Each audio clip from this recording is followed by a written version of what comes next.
청소나 정리를 깔끔하게 하는 편은 아니지만 한 번에 제대로 하려고 하는 생각을 가지고 있어서, 만약에 제가 청소를 하게 되면 한 2시간, 3시간씩 이렇게 열심히 땀을 흘려서 청소를 하는 작업이 한 달에 한 번 정도 저희 삶 가운데 있습니다. 보통 제가 청소를 하는 이유는 노트북으로 작업을 하거나 해야 되는 일들을 했을 때 그 어지러워져 있는 것들이 눈에 밟히고 그것들 때문에 제가 집중을 하지 못할 때, 그럴 때 제가 청소를 하게 됩니다. 그렇기 때문에 설교를 준비하다가도 책상이 어지럽혀져 있으면 그것이 거슬리고 이거를 치우지 않으면 집중을 못하겠다는 생각이 들게 됩니다. 여러분 가운데서도 이런 비슷한 이유로 청소를 하시는 분들이 계실 것입니다.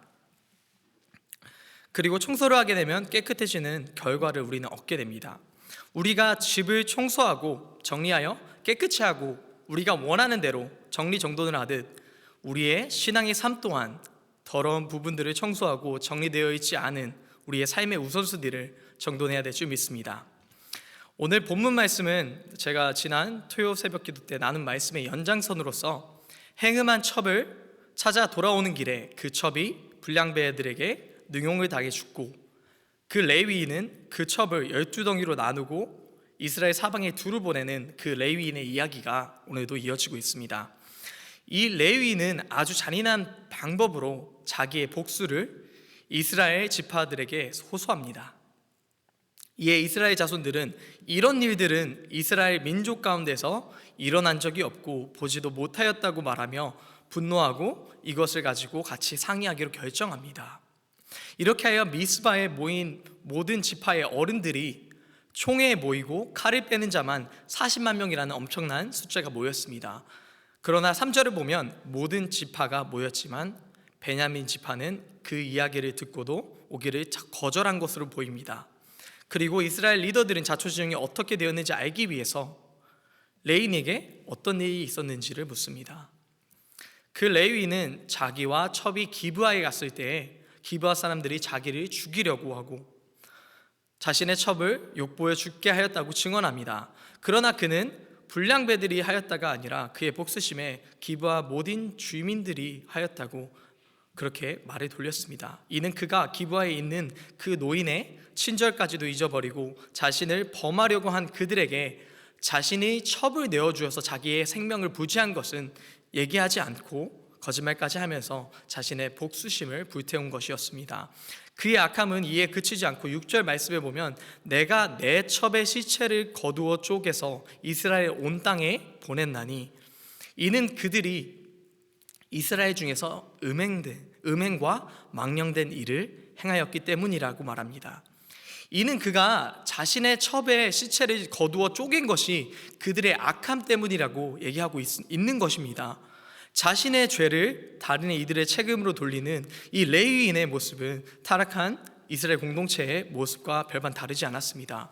이 레위인의 죄와 기브아의 불량배들의 죄는 단지 개인의 죄로 다루어지는 것이 아니라 오늘 본문 말씀을 볼 때 공동체가 함께 책임을 져야 하는 그런 죄인 것을 볼 수 있습니다. 그것을 증명하는 것이 지파의 모든 리더들이 모였고 40만 명이나 되는 사람들이 이를 위해 모였으며 8절 말씀에 보면 모든 백성이 일제히 일어나 이르되 우리가 한 사람도 자기 장막으로 돌아가지 말며 한 사람도 자기 집에 들어가지 말고라고 쓰여 있습니다.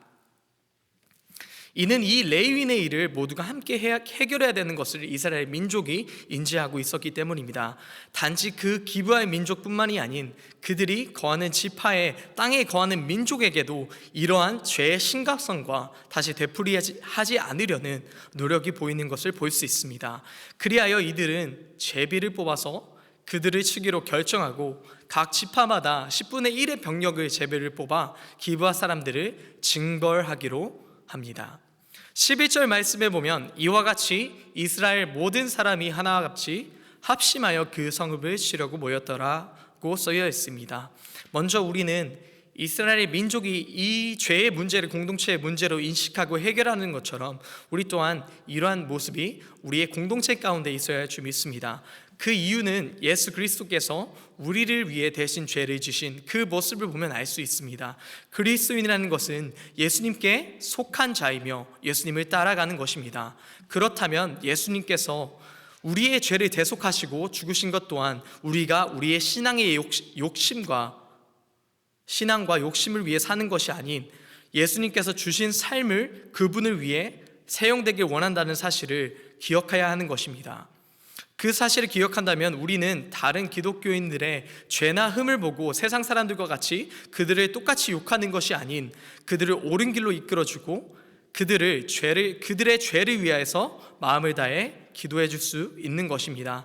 그러한 아름다운 모습이 모세의 모습을 통해서 우리 성경을 통해 보지 않았습니까?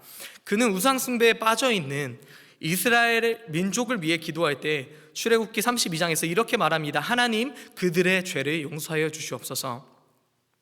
그들의 죄를 용서하여 주시지 않으려면 자신을 생명책에서 지워달라고 주님 앞에 기도하는 모세의 모습을 볼 수 있습니다. 제 주위에도 믿지 않는 사람들이 꽤 많이 있습니다. 근데 이 사람들은 기독교인들을 별로 좋아하지 않습니다. 왜냐하면 기독교인들이 행하는 이중적인 모습이나 그리스도인들이 밖에서 행하는 모습들이 예수님을 닮아있지 않기 때문에, 예수님의 향기가 드러나지 않기 때문에 이 사람들은 예수님을 믿는 그리스도인들이 행하는 모습을 보고 예수님이 있는 것을 부정합니다. 그런데 저도 그러한 신앙인들이 교회 밖에서 잘못하는 부분들을 보면서 믿지 않는 저의 지인들과 친구들과 같이 욕한 적이 있습니다. 그러나 문득 생각이 난 것이 예수님이라면 그렇게 같이 욕을 했을까라는 생각이 든 것입니다.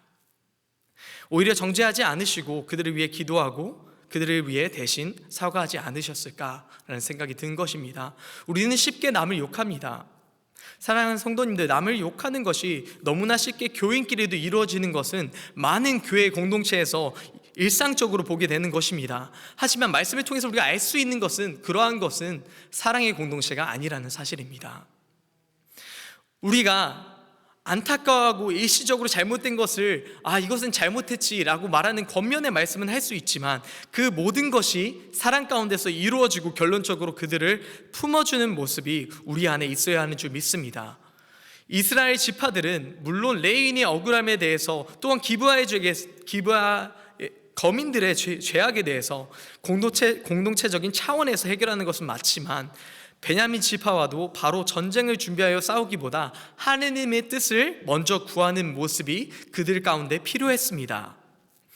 그들이 베냐민과의 전쟁을 감수하면서 싸우려는 하는 모습은 그들에게 있어 최선의 방법이었고 그들의 의의를 나타내는 방법이었을 것입니다.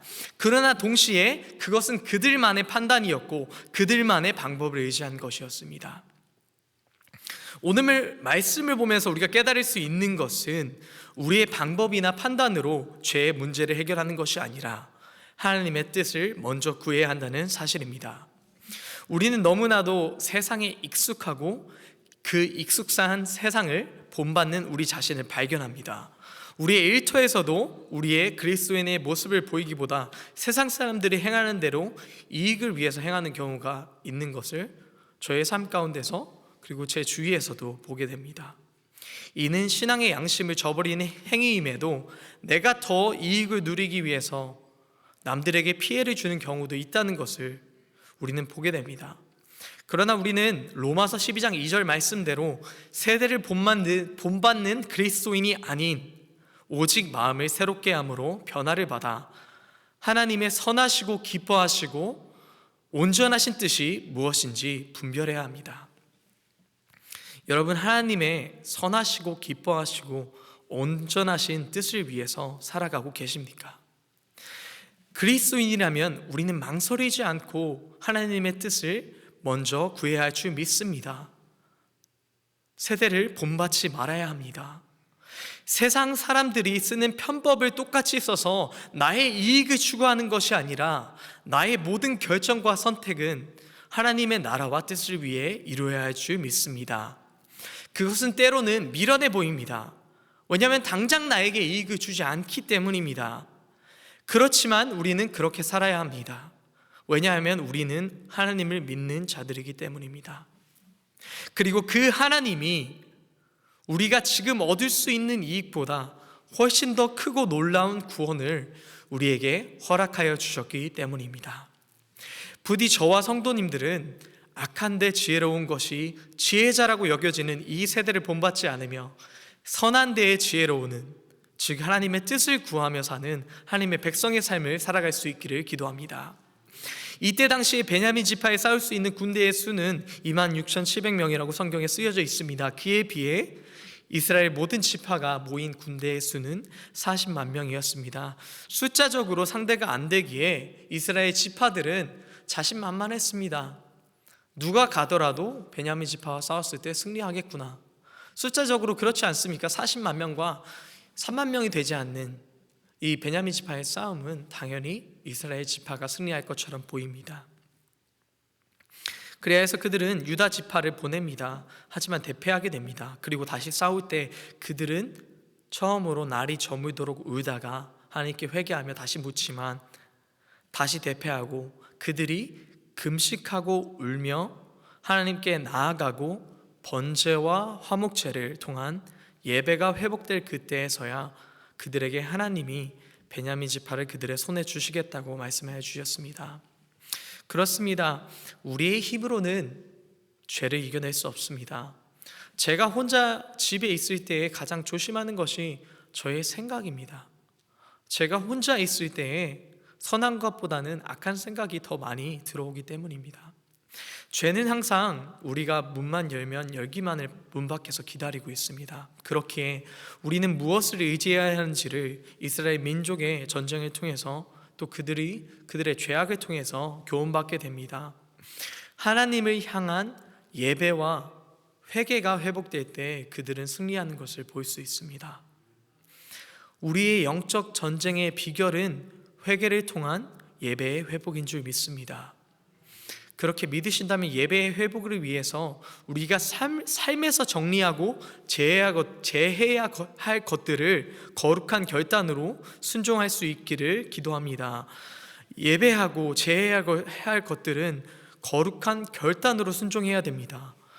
우리는 늘 말하듯이 예배에는 생명이 있다고 고백합니다. 예수님께서 우리에게 허락하신 영원한 생명이 이 예배 가운데 있습니다. 어떠한 이들은 예배가 뭐가 대수냐라고 말하고 매번 드리는 예배인데 그게 어떠하냐라고 말하지만, 예배가 회복된 백성들만이 주님을 이 예배 가운데 체험할 줄 믿습니다. 그 크신 하나님께서 행하실 일들을 기대하고 기다리게 됩니다. 오늘 예배 가운데 어떠한 기대를 가지고 오셨습니까? 오늘 예배 가운데 주님이 날 만나 주시겠지 두근대고 기대하는 마음으로 이 시간 이 자리에 오셨습니까? 오늘 예배 가운데 주님께서 나에게 어떠한 말씀을 해주실지, 또 그 말씀이 무엇이든지 순종하겠습니다 하는 그러한 결단으로 이 자리에 오셨는지요? 성도님들, 이 예배에는 생명이 있습니다. 왜냐하면 우리의 하나님이 우리와 함께 하시기 때문입니다. 그 하나님을 높여드릴 때 우리를 죄악과 그리고 이 세상과 맞서 싸워 승리하게 하실 것입니다. 우리는 어쩌면 어떤 때에는 지는 게 익숙한 신앙인일지 모릅니다. 그렇기에 예배의 기대감이 갈수록 적어지는 것도 우리의 삶 가운데서 저에게도 발견되는 것이 있습니다. 내 기도가 계속해서 응답이 된다면 하나님 앞에 기도 안 할 사람이 없을 것입니다. 우리가 이 예배 가운데서 하나님께서 거하신다는 확신과 그 하나님이 나를 오늘 이 시간에 이때에 만나 주시겠지라는 확신이 있다면 오늘 우리의 예배의 모습은 조금 더 다를 것입니다.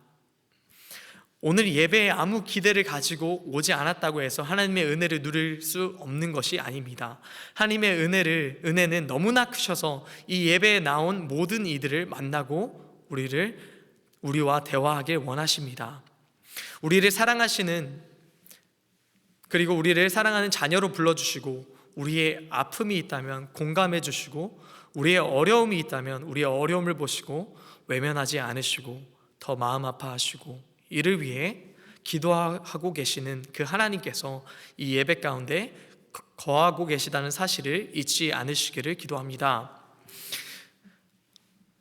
결론적으로 우리 그리스도인들은 죄에 대해 무감각해지지 않아야 하며 하나님의 거룩하심을 닮아가야 합니다. 오늘날 우리는 우리의 죄에 대해서 어떻게 반응하고 계십니까? 단지 도덕적인 죄보다 예배 가운데 하나님을 경험하지 못하고 있다면 나의 예배가 회복되지 않고 있음을 이에 대해서 주님 앞에 눈물로 회개하며 나아가야 될 줄 믿습니다. 베냐민 지파와 전쟁을 시작하는 이스라엘의 지파들은 처음에 자신들의 의를 앞세워 전쟁을 시작합니다. 그러나 자신들이 패배하고 자신들의 뜻대로 되지 않는 것을 보고 또한 같은 민족끼리 피 흘림에 따라 전쟁의 무게에 대해서 느끼게 됩니다. 몇만 명이나 되는 이스라엘 자기의 지파의 민족들이 죽어가는 피 흘리는 그 모습을 보면서 죄악의 무게가 이렇게 크구나 느끼게 되는 것입니다. 사랑하는 성도님들, 우리는 말씀을 보면서 우리의 죄의 무게에 대해서 다시 한번 생각해 봐야 될 줄 믿습니다. 그래서 그 죄의 무게를 알고 있다면 주님 앞에 진실로 눈물로 번제로 화목제로 주님 앞에 나아오는 이스라엘 지파처럼 우리가 주님 앞에 회복된 예배로 회개로 주님 앞에 나아야 될 줄 믿습니다. 우리의 예배가 삶의 구역에서도 계속해서 이루어져 나갈 때에 하나님은 우리의 하나님이 되셔서 우리의 삶 가운데서 그의 크심과 위대하심을 계속해서 나타내실 것입니다. 우리의 승리의 비결은 오직 하나님에게 있음을 기억하시고 고백하는 우리가 되기 원합니다.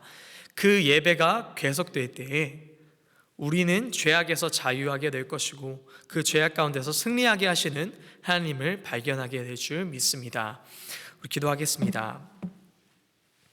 하나님 앞에 이런 기도로 나아갔으면 좋겠습니다.